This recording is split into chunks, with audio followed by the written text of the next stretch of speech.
Hello and welcome to Conversations with the Candidates on Houston Media Source TV. I'm Linda Cohn with the League of Women Voters. It's election season, and tonight we're going to chat with some of the candidates eager to become your elected officials in Harris County. This is the first in our series of conversations, and we're going to begin with a look at the office of Harris County District Clerk. Both ballot candidates for that position were invited to join us this evening. One has accepted our invitation, and we're going to begin that conversation in just a minute. We invite you, our viewers, to join our conversation. Please call us with your questions and your comments. The number is 713-807-1794. That's 713-807-1794. We'd love to hear from you. But first, asking questions from our studio along with me this evening is my league colleague, Fran Watson. Fran was recognized as one of our rising stars in 2013. She is an attorney, and she herself has been a candidate for office. Welcome, Fran. Thank you. Glad to be here tonight. Before we get started, let's take a moment, Fran, to review the basics. The office of Harris County District Clerk is a 4-year county-wide position, and the district clerk is perhaps best known to voters as the office that generates your jury summons. Tell us about that a little bit. How is it organized? So with that, what we see is that a summons will go out, and then we know that the district clerk is the person that is in charge of all of this. And not only are they in charge of the jury summons, they're also in charge of the filings that take place when it comes to filing filing through the attorneys. I've used that many a days as an attorney. All the records, all the court records. All the court records, yes. Reside with the Harris County District Clerk. Yes. Not to be confused with the Harris County Clerk, which we'll be talking about very shortly. Yes. But for the Harris County District Clerk, it's jury summons, it's court records, and I believe they also have custody of certain financial elements in the court system as well. Can you? Yes, especially when it comes to minor settlement hearings, when it comes to child support payments, those funds are then deposited into the registry of the court for the court to hold those, just as if you would see with a savings account or something like that. And so, of course, that would be a part of that with those financial dealings. Tell me how the jury lists are generated. How do you get your jury summons? Where did they get your name? From the voter rolls? From the voter rolls, from your driver's license. So that's where they generate that information. And so then you'll get a summons. They'll have several people that'll come down to the court that day. And then what will happen is that the attorneys will then question those jurors, and then you'll have some strikes, and then there's some statutory and constitutional methods that'll be used, and then you'll end up having your pool. Sometimes you serve, sometimes there's a settlement before, but the main concern is ensuring that we have juries to come down. One more question before we start talking with our candidate. Let me ask you this, Fran.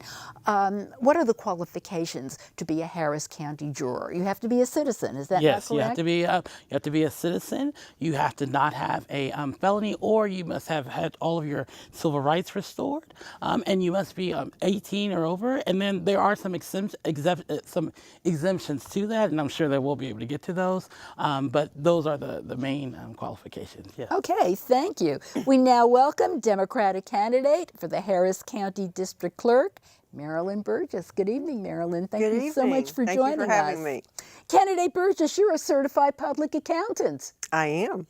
And you have a background in finance. What will you take from that background to the Harris County District Clerk's office if you're elected? You know, the District Clerk's office has one of the largest budgets in the county at $35 million, employs about 500 employees. My entire professional career has been in finance and administration, and the district clerk is basically the chief administrator of the judicial system in the county. So I think my background is very well suited for running this office, managing that budget, and making sure that we provide efficiencies and save taxpayer dollars and improve service to the public. What called you to public service? What is there in your background and in the way you were brought up, even in the way you lived your life, that makes you want to campaign, to be a part of Harris County governance? Well, I grew up in rural North Louisiana. I was the child of two lifelong Democrats, both of whom held elected office in their lifetimes, and they taught me and my sisters that it's important to give back to the community you live in and try to make it a better place. But where I really developed my personal feeling for public service and advocacy was when I was serving as executive director of the Texas PTA in Austin. It's a statewide organization with over 750,000 members. And I got the opportunity to lobby before the state legislature and the State Board of Education on issues that were important to me and to the PTA. And the first time I watched the governor sign a bill into law that I'd had a part in making it pass was a real charge to me. And I knew then that I wanted to be a part of the process and a part of my community. So I did that for 4 years, and then I was recruited to be the president of the Greens Point Chamber of Commerce and moved to Houston, and I have made Houston my home ever since. I'm going to backtrack and ask you about your family. Both parents held elective office? They did. What was the office? My dad held an office that was called police juror in Louisiana. With the French influence, everything is different over there, but it's very similar to a county commissioner. Now, we were in a very small rural community, so it wasn't anywhere near the size of what our county commissioners in Harris County deal with, but he held that role for about 12 years while I was growing up. My mom, on the other hand, was a registered nurse, and she went back to work when my youngest sister started at school. I lived in a very progressive family for the time, so my dad stepped in and he got us 3 girls off to school every day while we were going to school.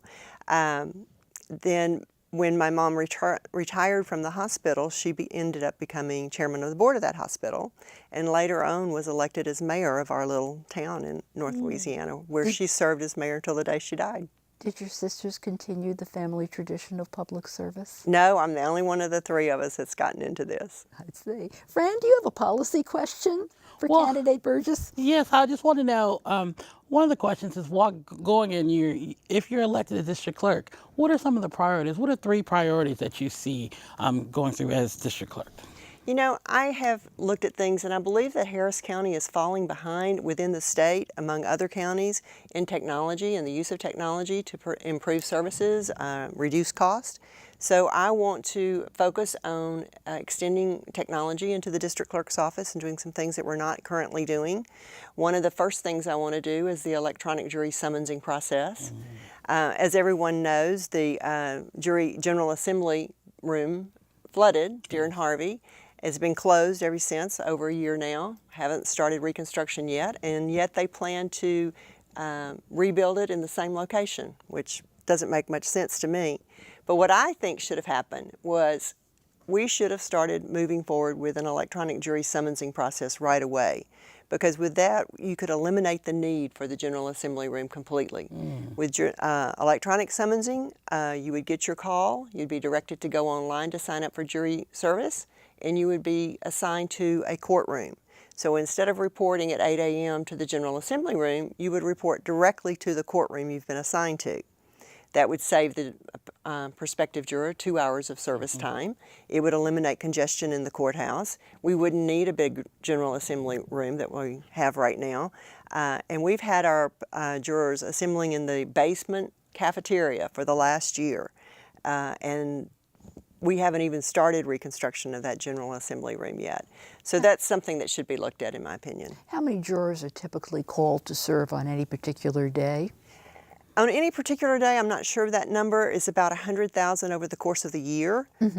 So divide that out, you could probably about 1,000 maybe. And how many actually see jury service? That's one of the problems with our system. About 70% that show up actually get dismissed without ever serving. And you think that there could be dismissed even before they physically show up. Yes, absolutely. Okay. As Fran mentioned earlier, sometimes cases get settled and they don't need a jury. If your case had been settled, you'd be notified by email the night before to say, we're not going to need you to come after all.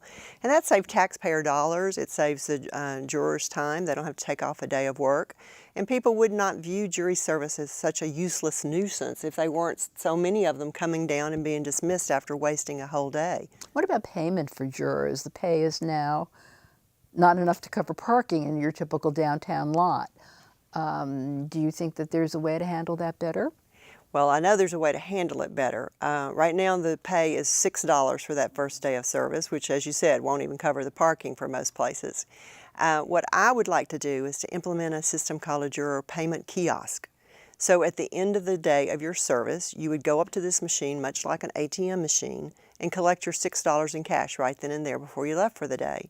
And what that does is it eliminates the need for the county to mail out thousands of $6 checks, which is a time-consuming, costly endeavor for as many as we mail out. The $6 is almost meaningless to the person serving, but it adds up when you send as many as the county is sending right now. So that would be another way that we could introduce technology and save taxpayer dollars. Is the system in place in other places in Texas? I don't know about in Texas. It is in place in other states. It's been well received? It has been very well received. And as I said, Harris County is the largest county in our state, and we're lagging in technology advancement. Several counties already have the electronic jury summonsing process. We don't, so we need to move in that direction. What about for people called to jury service who are not quite as plugged in as other people are, who don't walk around with their smart, many even have internet access. How are you going to integrate those people into the jury process, where I believe they have certainly a place? Absolutely, they have a place. And as I said, your original jury summons would come in the mail just like it does now. It would direct you to go online to sign up, or if you were unavailable to do that, then you would need to appear downtown earlier than those who've been pre-assigned, and you go through basically the same process that's going on right now, just be a much smaller percentage of the jurors that would have to do that. And you're talking about how technology can make a difference in the way the average citizen interacts with your office. What about behind the scenes? How would you change technology? You know, there's a lot of things that can be done that will Internally. improve efficiencies and save taxpayer dollars. We need to move to a system for e-filing citations. Right now, when a case is filed by an attorney, the respondent has to be notified in a legal manner by a citation. And the attorneys will either have the district clerk's office use a constable to do that, or they'll retain someone in the private sector. But either way, they have to go downtown and pick up that citation that's been created by the district clerk's office, and it may not be there the first time they go, so they may have to go back again the next day to see if it's ready. Or the attorney may have requested that it be mailed to them.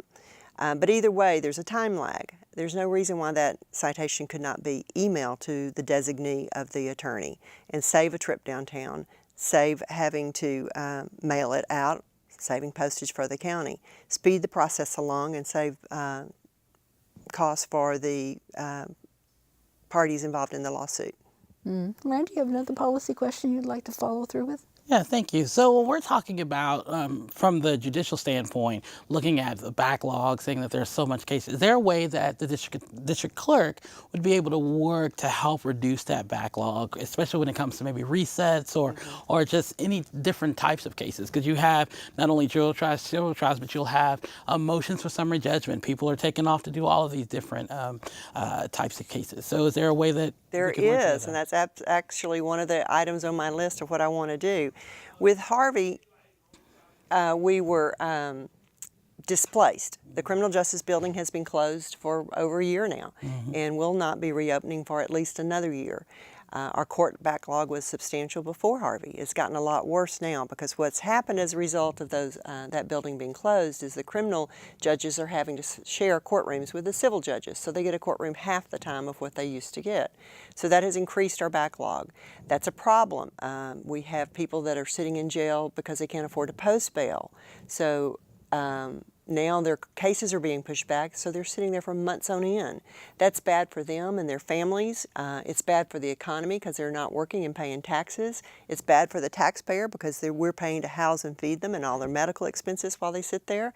It's not good for anyone. We need to address that issue, and we need to end that and let people be released on personal recognizance if they're not deemed a danger to society.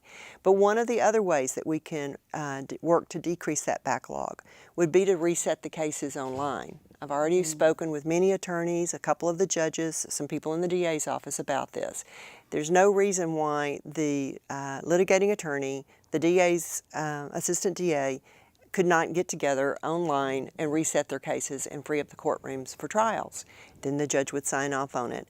Not only does it free up the courtrooms for trials, but that person who is ending up showing up in court 3, 4, 5 times before it goes to trial, having to take a day off from work, having to pay their attorney to be there to represent them, and taking up courtroom time, wouldn't have to do that. So that's good for everyone all the way around.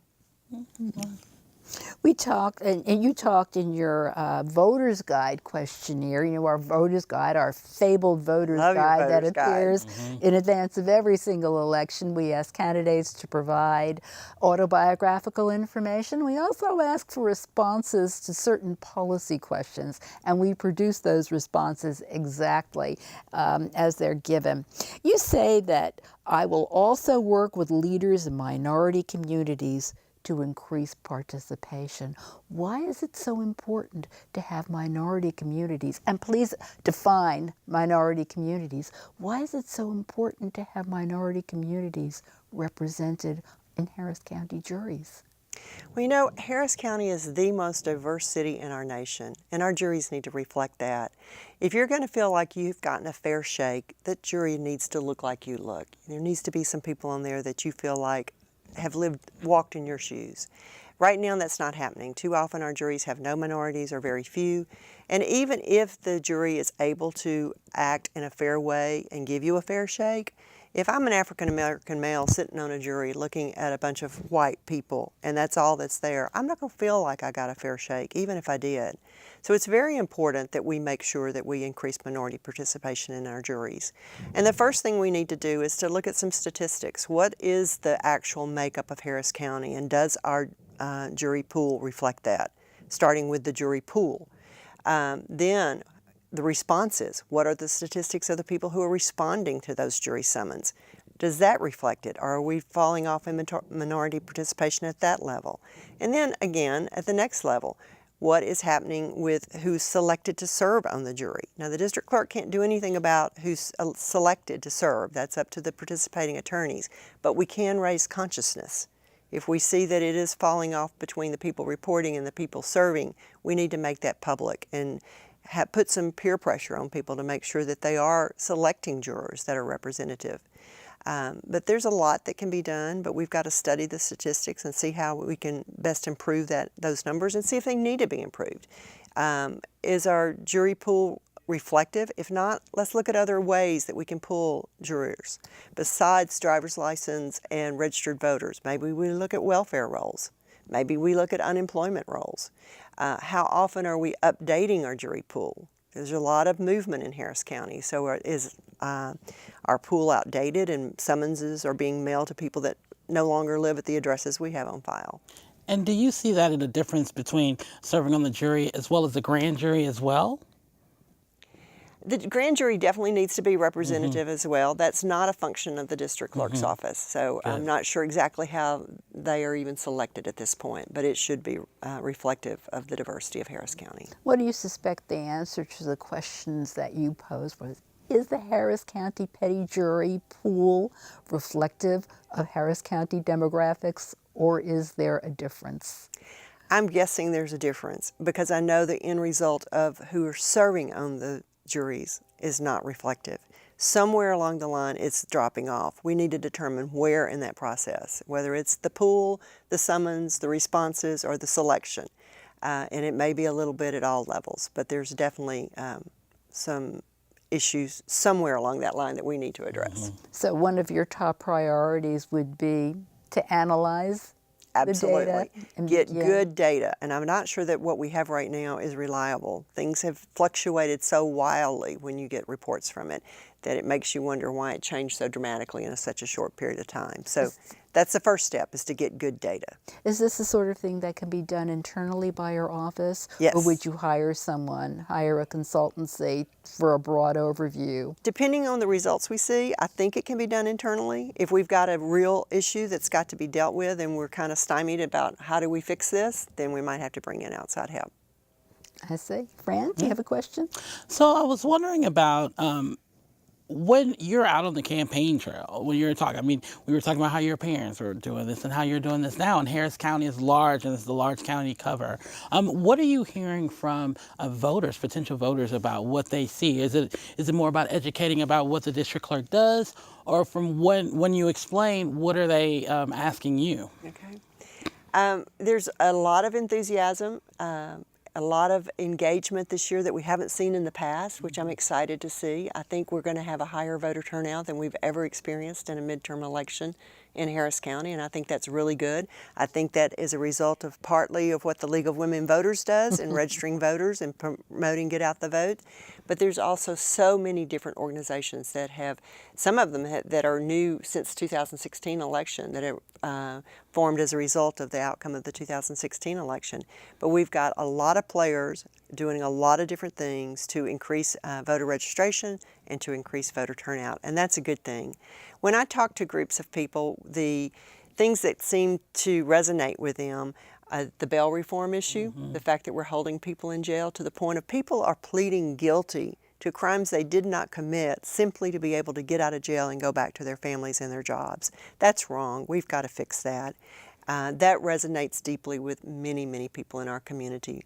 The other one is the jury summons process, telling them that we could eliminate that general jury assembly room and they could report 2 hours later. I spoke to someone just last week who said she lives in Katy and she had jury duty and she was coming into town for that 8 o'clock summons. There was a wreck on I-10 and she got there at 8:20. Well, they closed the doors at 8:15, and if you're not inside by 8:15, you have to reset. You have to come back another day, so now you waste a second day. And you know what traffic is like in Harris County. It's very difficult to be able to project accurately when you'll get here. And then for people that are not used to being downtown, you get there and it's like, okay, where do I park? Now where do I go? And there's a lot of confusion surrounding it. That's something the electronic jury summonsing process could help too, is by making sure that people are given reminders, given parking directions, and be a number provided that they could reach a live person on the day of if they were having issues. And the fact that they could report 2 hours later when rush hour traffic is not as severe. And so that's a big thing that people really get excited about when I talk about that. They've really reacted very positively to the juror payment kiosk because they see not so much what it would do for them, but how much it could save in taxpayer dollars if you're not having to issue thousands of $6 checks. Candidate Burgess, talking more broadly, this is not your first campaign. It is not.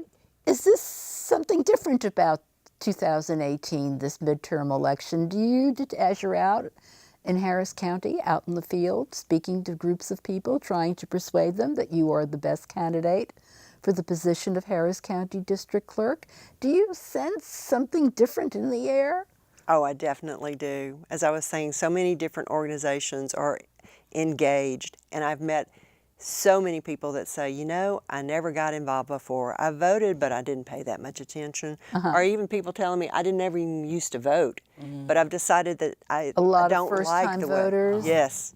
They'll Fran, tell does you. that jab with what you've been seeing in there the are a lot field of as people well? engaged. Yes, there have been so many people that have been engaged that are asking about candidates that want to be, that are Up and aware. down the ballot, Up and throughout down the the whole ballot. ballot. Yes, yes. Yeah, Really. because as we know, this year's ballot is quite a burden for Harris County voters. There's 90 different races on that ballot. And we are That's tracking proposition. 215 candidates in Harris County alone. This gives our electorate a lot to chew over, a lot of decisions to be made. It can be pretty overwhelming. It can be. Fortunately, there are good resources available to figure things out.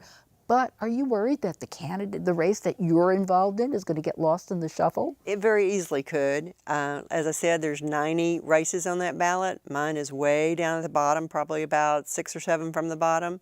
I am hoping that everybody will go all the way through that ballot and not drop off at the top and vote for 4 or 5 races and quit. We do have the option for straight ticket voting this year, where if you want to vote for all the Democrats or all the Republicans, you can mark one box at the top and you're done. Or if you want to vote for most of them, you can mark that box and then roll back to the races where you do want to change one box or 2 boxes and still not have to go through all 90 races. It's very difficult to get informed about 90 different races. It's very time consuming. I've told many people that one of the advantages of running for office is when it comes time to vote, you actually know all the candidates because we've been going to the same events for a year and a half, and that's nice. But not too many people have that situation. So I used to sit down with the League of Women Voters Guide and the Houston Chronicle in front of the computer, look at those 2 things, and if I still didn't know which way I wanted to go, then I would log onto the websites of the candidates and read about them there to make a decision, and having my sample ballot in front of me. It's a very time-consuming process, and people live busy lives. I mean, you're talking about hours of research to do that. The straight party ticket voting allows you to vote with a party that most aligns with your values. And that's something that's been eliminated. 2018 is the last year we'll be able to vote straight party ticket. 2020 it will not be an option.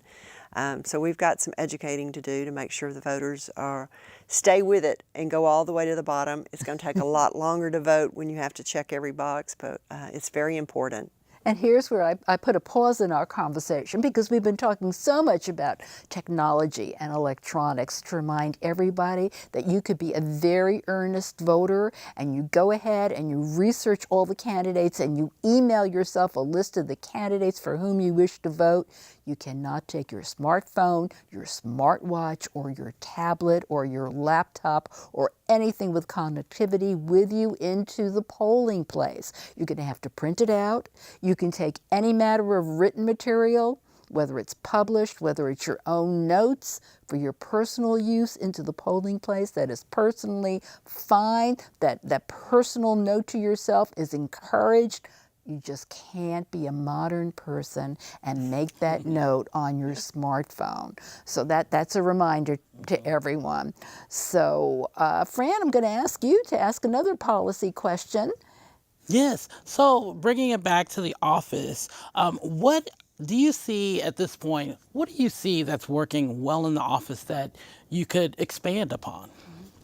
I think the office has a lot of really good employees that have been there a long time. There's a really good historical knowledge of the role they're playing, and I've heard a lot of good things about the court clerks who provide a very valuable service. One of the functions that was not mentioned in your earlier introduction of a district clerk's office, they hire the court clerks and put the court clerks in each one of the courtrooms to record the actions of the court. And their job is essential. They've got to get it right. If they put in the computer that you've been sentenced for 1 year and it was supposed to be 10 years, everybody knows that what's in the computer is considered fact. So their job is very detail oriented, and it's very critically important to the judicial process in our county. But they are very good at what they do. I think they're currently underpaid. As I said before, the district clerk's office has one of the largest budgets in the county, but it also has the worst pay of any department in the county, and they have a very critical role. So we need to change that.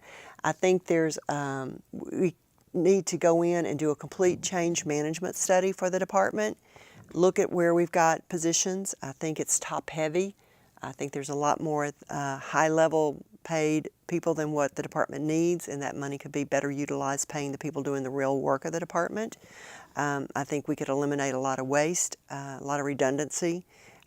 There's an extra level of management in there that I'm not sure that we need all of those.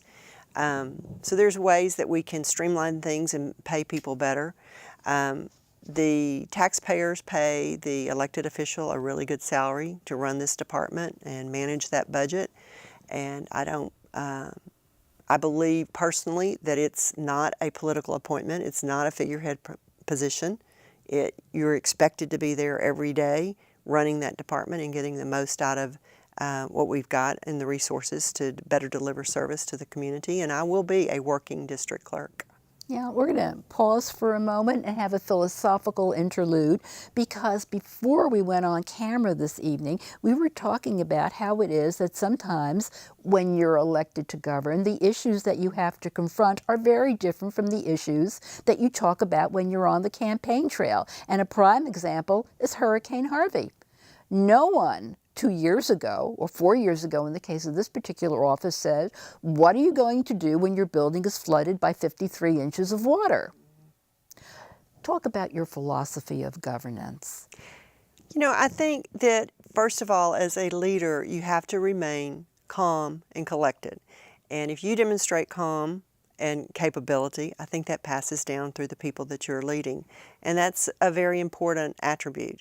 I will be a very visible district clerk. The people that are working in that office will see me in all different departments, walking around and checking and seeing how things are going and what people need. I'll be asking a lot of questions about what can I do to make your job easier? What can we change that would make the delivery of service better? Constantly questioning and saying, how can we do better? I think that's something that's very important. As a result of Harvey and that flooding, which nobody could have predicted, I think it is essential that we go to a paperless department as quickly as possible. We've got a lot of old file cases that the district clerk is responsible for maintaining all those old records. Mm-hmm. And those things need to be scanned and available in electronic copy, and get rid of those paper copies. So the next time it floods and the box is on the floor, we don't lose that history and that file that we need. So there's a lot of things that can be done. We need to be open to change.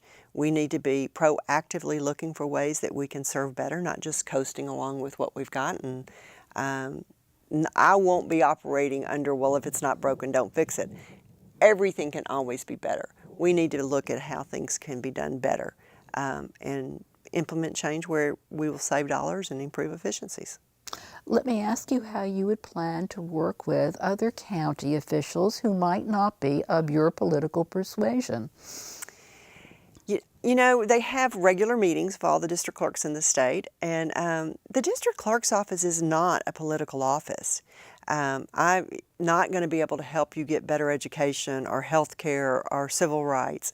It's an administrative job, and your politics really don't enter into it.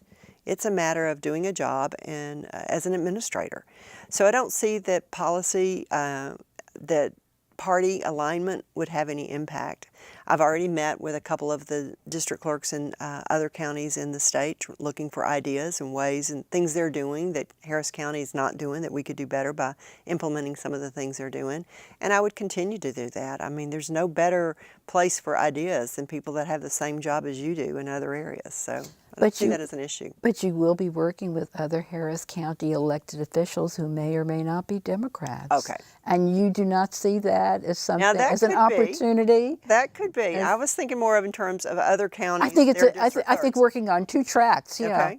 Within district Harris County, the district clerk has to work very closely with the Commissioner's Court.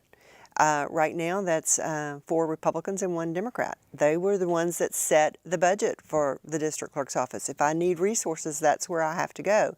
So I have to be able to appeal to them.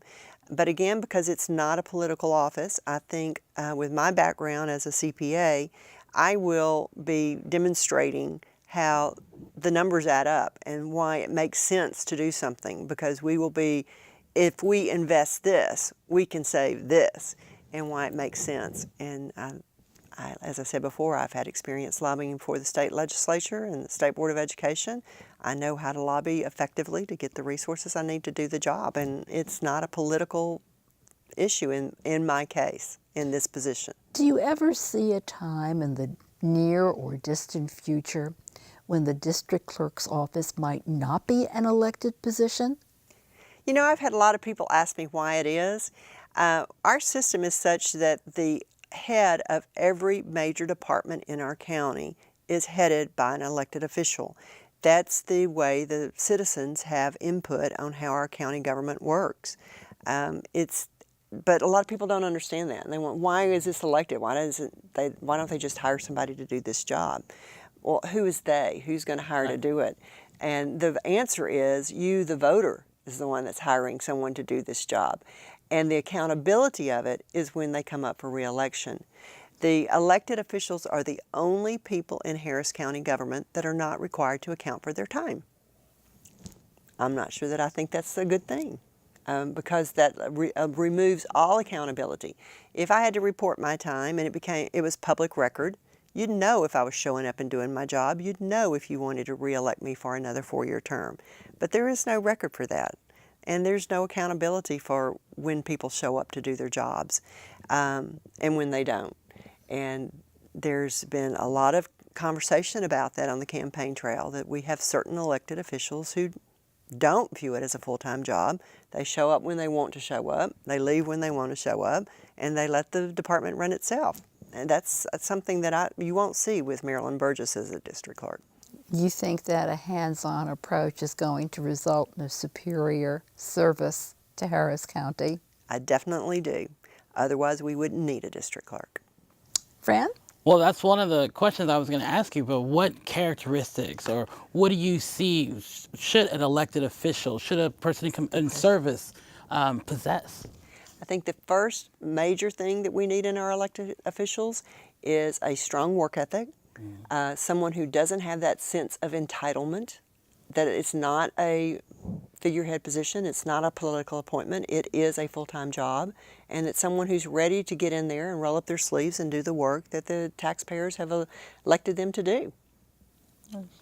As an attorney, Fran, you deal with the district clerk's office often. Where do you think the biggest area for improvement is? When I look, part of it is making sure I can get to these records, like legacy records. So sometimes as an attorney, we have to log in, and the e-filing process, we've kind of, doing that. But when I am trying to find records from old cases going back, I can't find those records. They're not readily available. And so because of that, I have to take the time, or we have to get our clerk to go down to the office and make sure that they're going through those old records. So I think being able, like you said, when you said that you want to make sure that all of these records are available, that really spoke to me. Good. Because I know, looking at these older cases, I need that, not only when we're looking at our case law, but just seeing the cases that have already been filed. And this is logistically possible? Absolutely. You're persuaded that this is logistically Absolutely. possible? And so many times when particularly on the criminal side, a case can come back 10 years from now, and you need that old file. A lot of times it's lost. They can't find it. A lot of times it's been damaged by flood. It doesn't exist anymore. Those things need to be scanned and available electronically. What do you think about the general tone of Harris County governance? Do you think we are ethically in a good position? Do you think Harris County abides by the highest standards of ethics? I'm not asking you to comment on your opponent. I'm not asking you to comment on any specific person who may be in office right now, but would you be comfortable casting your lot with Harris County governance as it stands today? I think we are in need of change. I think that, as I've said before, I personally believe power corrupts. The longer you've had it, and the more of it you've had, the worse it is. Do you want to be a one-term district clerk? I don't want to be a one-term, but I don't believe in I won't be here when I'm 85, I'll tell you that much for sure. So I think we need fresh ideas. I think we need people who are energetic and want to come to the job with a fresh approach and are glad to be at the table, want to do the work they've been elected to do. I think that it's important that we have change in these positions periodically. Like term limits? I do believe in term limits for that very reason. I don't think someone needs to be a judge for 40 years. I think we need fresh blood and new ideas and change. You think 2 4-year terms would be about right for the Harris County District Clerk? I hadn't really thought about that, so I don't want to commit to anything, but right now that sounds very reasonable. the President of the United States is limited to 2 4-year terms. So it seems like a good place to start the discussion for sure. And the limit could be statutory, it could just be by pledge. Someone who has served 2 terms could elect not to run for that 3rd term. I think it needs to be statutory. You think the ones that need to have change are the ones that would not go to the pledge. So, what about the idea of passports? I know this is something that your opponent has upped the game on, and the reason why I'm asking you this question is because the League of Women Voters attends every single Houston area naturalization ceremony to provide an on-the-spot voter registration service for the new citizens. Routinely, about 80 to 85% of the new citizens will leave the building a new voter, which is kind of cool. And one of the things that's been happening of late is a passport service that the district clerk's office has set up, because in addition to the pleasure of becoming a Harris County voter on the day that you become a citizen, you might need a United States passport, and in many cases you might need it rather quickly. Do you have any thoughts on continuing that program? I understand that passport service is now available through the district clerk's office at area libraries. Are you familiar with that program? I am familiar with it. I'm not sure that I'm supportive of it. It sounds like a really nice extra service to provide if you've got the funds, and that's a place you can put it. But right now, I think that other things are suffering because too much money is being directed in that regard. The people aren't being paid adequately. That's the first one. We need to do some of these technological improvements. We need to get those documents scanned and electronically available and become a paperless department. I heard a rumor, and it's just a rumor, but I heard that they were negotiating to buy a building for passport services. To me, that's just not where we need to be putting our money right now. There's other things that are a much higher priority to it than that. As I said, it's a nice little side extra benefit if you got the money and can afford to do it, but I'm not sure until I get in there that I don't think that money could be better utilized in other areas. Are there any other extracurricular, not mandated by law, obviously the jury pool management is mandated by law, anything else that's not mandated by law that would be discretionary, that would be, if you are elected, that would be up to you? Is there anything else that you would either eliminate or initiate? I'm not aware of anything else that the district clerk's office is doing right now that is optional other than the passport services. So. Is there anything you would like to initiate that may be possible within the law that may not be active right now? Is there any other service to the people of Harris County that you think that the district clerk's office could provide efficiently? And not at this time. There's too many things that I want to do that are the primary responsibilities of that department that I don't think are being done adequately now. And that's where I want to focus, not expanding services, just delivering the ones we have required to deliver in a more efficient way and saving taxpayer dollars while we do it. Okay, Fran? Yeah, so I just have a comment and then a question. The comment is, I really do appreciate you bringing up the staff and the clerks and ensuring that you kind of elevated them to the conversation, because as an attorney, I am so dependent, and all the attorneys are dependent on clerks, and they have helped us in many days before we have gotten in front of the judge, so I appreciate that. And the question is, what for District Clerk Marilyn Burgess, what would you want your legacy to be? I would want a legacy that I was there for the people of the district clerk's office, fighting for them, fighting for the delivery of service to improve operations. Someone who was a hands-on district clerk, who knew a little bit about what was going on in each and every one of those departments. Right now, what's happening with those clerks, I'm told it takes about 18 months to get a clerk trained adequately to function in a courtroom. And all training is in-house, is that correct? It's not, okay.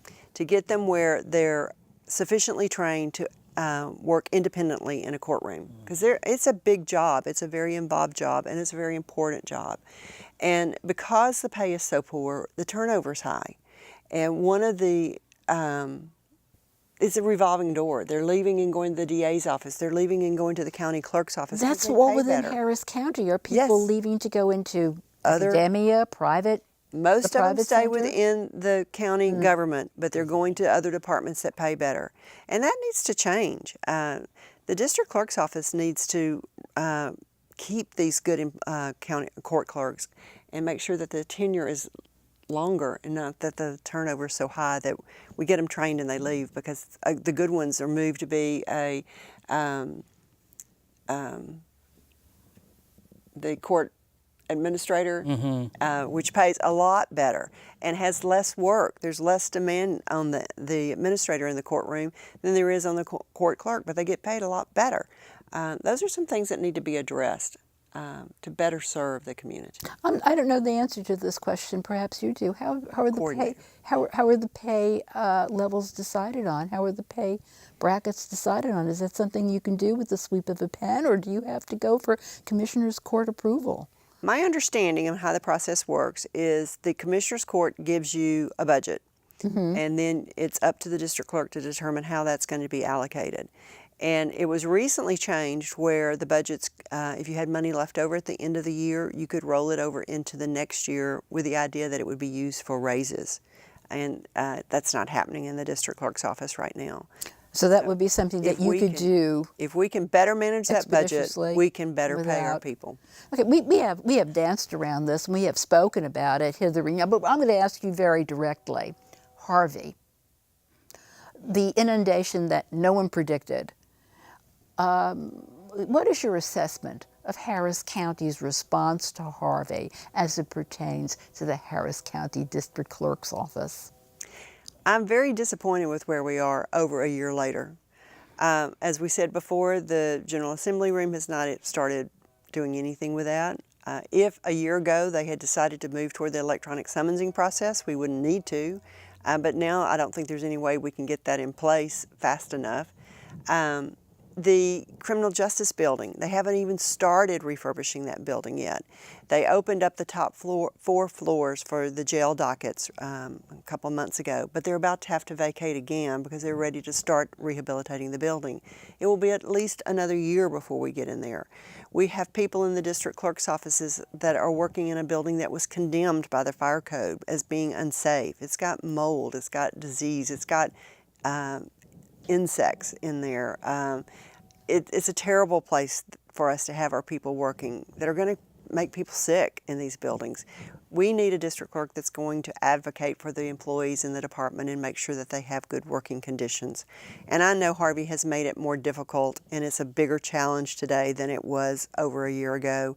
But there needs to be someone in there saying to Commissioner's Court, these people do not need to be working in this building. It is not a good environment. It's not good for their health. It's not safe. The building was condemned. It's time to move them somewhere else. Was the response to Harvey a failure then of planning? Was it an institutional failure? What do you think? I don't think that we did enough to be proactive, to be protected against it. Years and years ago, I think maybe we're getting a wake-up call now. The bond election that just passed, it's very important that we spend that money wisely and get prepared so that we don't have this happen to us again. And if you don't like the way the county was prepared for Harvey, the way you do that is to elect different commissioners. Fran? So I see, during this process, learning about all the candidates, meeting all of you, that the the county clerk and the tax assessor, deputy voter registrar kind of, complement each other in some ways. Is there an office or an elected space where you see yourself, you working with or complemented with in any way?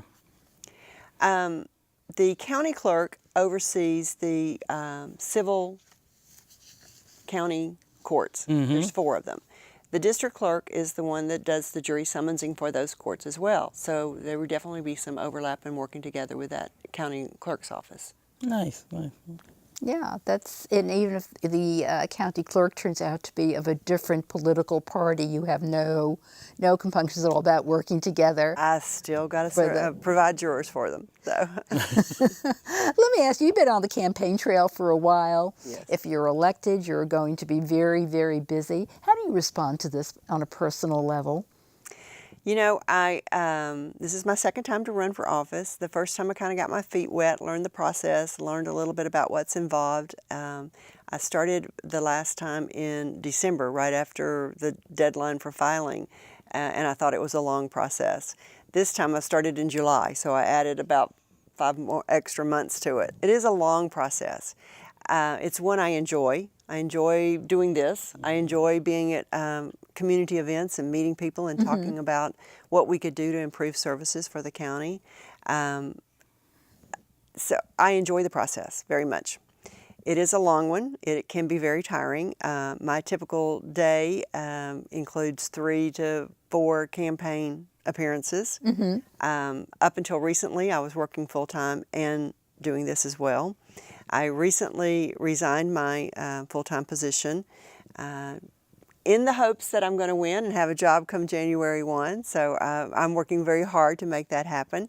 And that has helped because not having to juggle a full-time job and campaign at the same time does help. I'm still working 2 days a week, transitioning out of that position, but 2 days a week is a lot more manageable.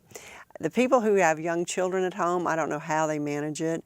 I don't have any children at home. I'm single, so I don't have anybody at home that's wondering when I'm going to be home. That makes it easier, I believe.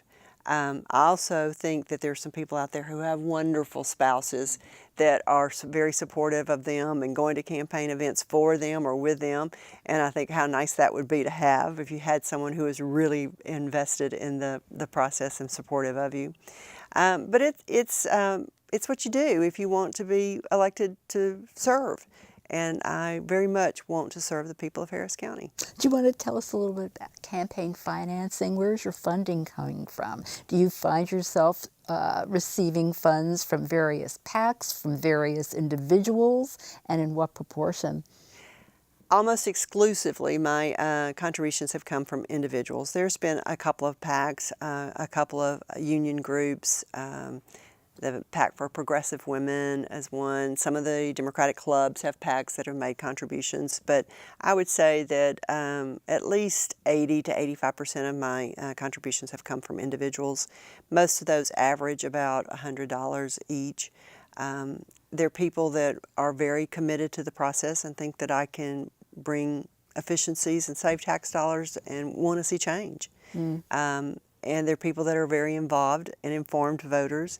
And then occasionally I'll get a contribution from somebody and I don't even know who they are. And I wonder how they found out about me. And so that's really rewarding. It lets you know that you're getting your message out there and that people do care about what's going on in the county. Your funding is essentially from Harris County or from outside the county as well? We know that there are groups that are interested in promoting Democrats. We know that there are groups that are interested in promoting women.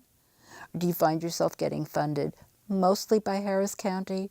Very definitely mostly by Harris County. I do have some friends and family outside the county that have contributed. Annie's List just recently endorsed me. I'm very proud to have their endorsement. So I do have some support outside Harris County, but I would say 90% of it is within Harris County. Last question, Fran. Well, yeah, so we know that this is an administrative position. So one of the things I wanted to ask is, what does fiscal responsibility mean to you? You know, I think a lot of times people in government feel like that there's no end to the money flow and you don't have to worry about where it's coming from. It's going to be there. You definitely aren't looking at the bottom line like you would in running a business, not trying to make a profit. But I do feel very much a sense of responsibility to the voter that every taxpayer dollar that we collect is used efficiently and wisely and not wasted, and that we're trying to deliver the best product we possibly can with the resources that we've got. My CPA background means that that's something that I would very much be aware of and watching closely. I have always managed by numbers, and I don't see that changing. I want to be there and provide a great service and fiscally responsible, fiscally transparent way for the voters of Harris County. Last word, what do you want the voters of Harris County to know about you? I want the voters of Harris County to know that I would love to serve as your next Harris County District Clerk. I believe I have a skill set that can improve service and save taxpayer dollars at the same time. I'm committed to being a working district clerk, being there every day, rolling up my sleeves, getting to work, and earning the salary that your taxpayer dollars would be paying me. And I think we can make things better. We can improve jury service, we can clean up the court's administration, we can improve the website and the way attorneys are filing cases right now, and I am asking for your vote for Marilyn Burgess for District Clerk. Thank you for joining us this evening, Carolyn Marilyn Burgess, Democrat, candidate for Harris County District Clerk. The election will be held on Tuesday, November 6th, and early voting by personal appearance starts on Monday, October 22nd. Remember that during the early voting period, any registered voter can vote at any of the Harris County early voting locations, and there are 46 early voting locations to choose from. If you want to learn about the candidates, we will be ready with our legendary voters guide in time for the start of early voting. You can pick up a print copy at your local library, or you can visit our website, www.lwvhouston.org, or we invite you to have a look at our interactive website, www.vote411.org. Just enter your address, and the races and candidates on your personal ballot will appear along with some autobiographical information and candidates' responses to selected policy questions. You can compare the candidates in each race side by side and figure out which candidate's views most closely align with your own. I'm Linda Cohn with the League of Women Voters, along with my colleague Fran Watson. Thanks so much for joining us. Take good care, and we'll chat again soon.